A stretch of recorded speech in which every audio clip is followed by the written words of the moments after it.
Бүгін мен сіздерге сапарда болған көзіммен көріп, құлағыммен естіген бір оқиғаны айтып бергім келіп тұр. Бұл жай ғана сапар емес, яғни қоғамдағы дерт. Бұл біздің еліміздегі болып жатқан сыбайлас жемқорлықтың көрінісі. Мен Алматыдан Алматы Маңғыстау пойызына отырған болатын. Біздің тіркелген вагон Алматы Құлсары вагоны еді. Қол жүктерін асықпай орналастырып, абыр-сабыр болып жатқан жүктерін бір үстіне бір қойып жатқан көңілді дауыстар шығып жатырды. Көз жүгіртіп қарасам айналама, сол абыр-сабыр болып жатқан кілең жастар екен. Каникулдан қайтып келе жатқан беттер болу керек. Жастардың сол кезде қуанышын көргенде өзінде бір сергіп қалып, вагонның іші кілең жастар екен, жақсы болды ғой, көңілді баратын болдық қой деп ойлап отырған едім. Жанымда жақын жерде бір қыз сөйлеп тұрды. Өзі пысық екен, ақ көңіл, аңғылдап сөйлеп тұр. Пысық сөзге шешен екен. Содан әңгімеміз жарасып, ол қызбен әңгімелесіп қалдым. Сен студентсің бе, ауылға бара жатырсың ба деп едім.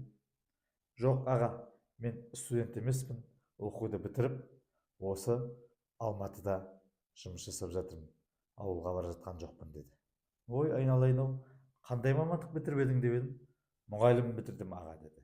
Мен де қуанып кетіп, жақсы мамандық екен, елге керек мамандық қой, әсіресе біздің ауданға, ауылдық жерлерге керек мамандық екен. Ауылда неге жұмыс жасамадың деп сұрап қалдым. Сол сәтте күтпеген жауап естідім. Өте өкінішті жауап. Аға, ауылға барып жұмыс істер едім, ауылға барып қызмет етер едім. Әрине, ата-анаңның қасында, ауылда, өзің туған жерінде қызмет еткен жақсы ғой. Бірақ ауылда жұмысқа орналасу үшін бір жылқы сұрады деп дүңк ете түсті. Сол сәтте не айтарымды білмей қалдым. Айналайын-ау, ауылда, сонда елді мекендерде мұғалім жетіспей жатыр.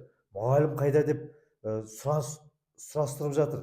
Сонда келіп тұрған жас маманды оқыған, өзінің ниетімен келіп тұрған маманнан жылқы сұрады ма деп таң қалдым. Бұл не сұмдық, айтыңыздаршы, не сұмдық бұл? Сонда мен таң қалып, қалай сонда? Ауданның білім бөлімінен сұрады ма сенен жылқыда?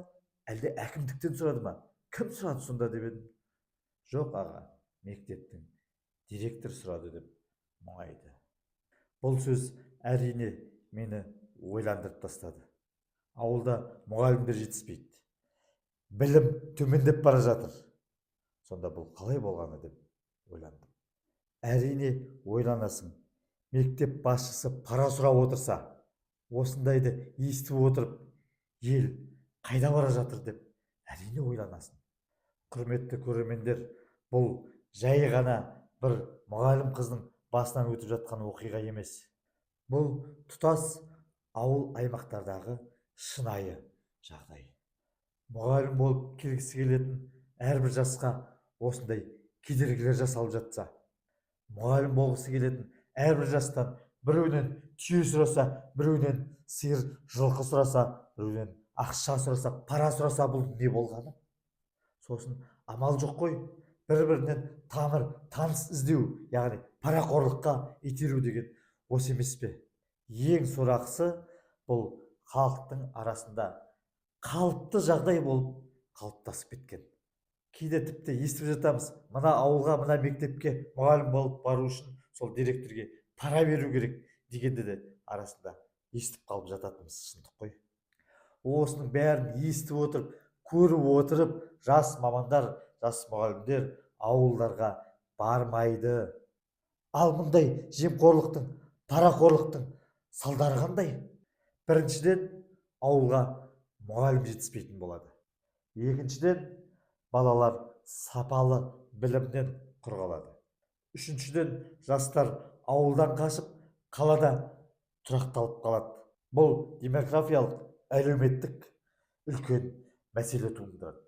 Мектептердің жабылуы, ауылдағы білім саласының төмендеуі осындай жемқорлардың кесірінен болып жатқан жағдайлар бұлардың бәрі.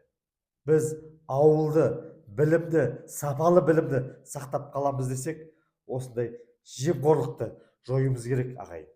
Жаңағы әңгімелесіп тұрған қыз әңгімесін әрі қарай да жалғастырды. Аға, мен бұған дейін де мұндай әңгімелердің талайын естіген білемін деді. Мектепке орналасу үшін сиыр берген адамды білемін дейді. Тағы бір жас мұғалім ауылға мектепке орналасқан үшін директорге 1 айлық айлығын солаймен бергенді білемін дейді. Бұл не деген масқара? Елдің болашағын тәрбиелейтін ұстаздардың алдынан осындай кедергілер шығып жатырғаны не деген масқара? Бұл деген мемлекеттің іргесін сөгу деген сөз ғой. Жастар ауылға барғысы келеді, ауылға барып қызмет еткісі келеді. Бірақ өкінішке орай жемқорлық олардың жолын бөгеп жатыр. Осы бір қыздың ауылға барғым келеді, ауылдағы мектепте мұғалім болғым келеді, бірақ бір жылқы сұрайды дегені тұтас бір буынның жүрегін күйдіріп тұрған үлкен проблема, үлкен мәселе бұл. Енді бір сұрақ қояйыншы. Осыған біз үндемей қала беруіміз керек пе? Балаларымызға білім беретін мұғалімдерді осылай параменен жұмысқа алатын болса, олардың беретін білімі адал бола ма? Жемқорлықпен келген мұғалім жан тәнімен беріліп қызмет ете ме? Бұл сұрақтар әрқайсымызды ойландыру керек. Пікірге ойларыңызды міндетті түрде жазыңыздар. Бұл әңгімені жай әңгіме деп қабылдамаңыздар.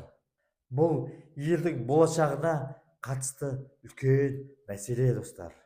Жемқорлықпен күрес тек қана биліктің емес, әрқайсымыздың күресу керек міндетіміз. Бұл жемқорлық. Балаға сапалы білім, ауылға адал маман керек болатын болса, бұл жемқорлықпен әрқайсымыз күресуіміз керек.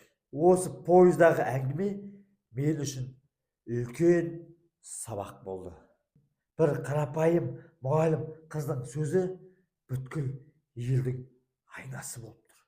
Жемқорлықпен әрқайсымыз күреспесек, ауыл құлдырайды, білім жоғалады, елдің болашағы бұлыңғырланады. Сондықтан ойланайық, үн қосайық, әрқайсымыз өзімізден бастайық. Елге, ауылға, ауданға, тіпті қалада болса да парамен келген мұғалім керек пе? Әлде адал жұмыс атқаратын мұғалім керек?